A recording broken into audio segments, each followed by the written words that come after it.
প্রিয় ভাই বোনেরা,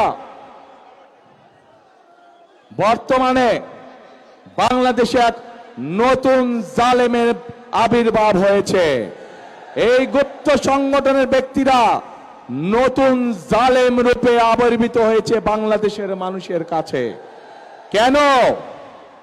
প্রিয় ভাই বোনেরা, এই বাংলাদেশে আবহমান কাল ধরে, শত হাজারো বছর ধরে এই বাংলাদেশে নারী পুরুষ সকলে মিলে মাঠে কাজ করে।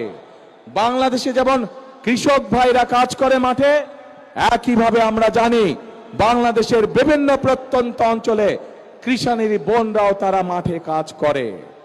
প্রিয় ভাই বোনেরা, শুধু মাঠেই নয়, বিভিন্ন কল কারখানায় আমরা দেখেছি আমাদের মায়েরা, আমাদের বোনেরা, আমাদের নারীরা তারা পুরুষের পাশাপাশি কাঁধে কাঁধ মিলিয়ে কাজ করে। তারা যে গার্মেন্ট শিল্প নিয়ে সমগ্র পৃথিবীতে আমরা গৌরববোধ করি, সেই গার্মেন্ট শিল্প টিকিয়ে রেখেছে এই দেশের নারী সমাজ, এই দেশের মা বোনেরা।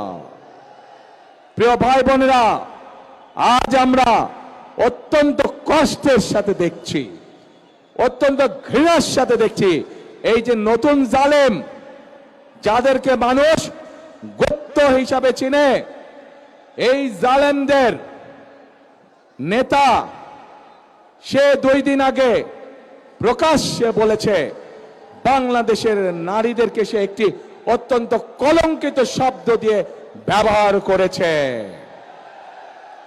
প্রিয় ভাই বোনেরা,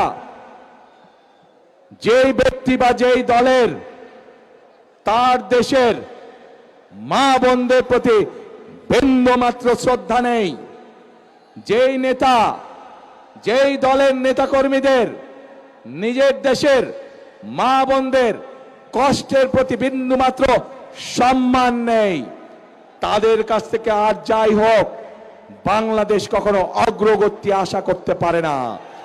তাদের কাছ থেকে আর যাই হোক বাংলাদেশের মানুষ আত্মসম্মানমূলক কোনো মর্যাদাপূর্ণ কোনো আচরণ আশা করতে পারে না।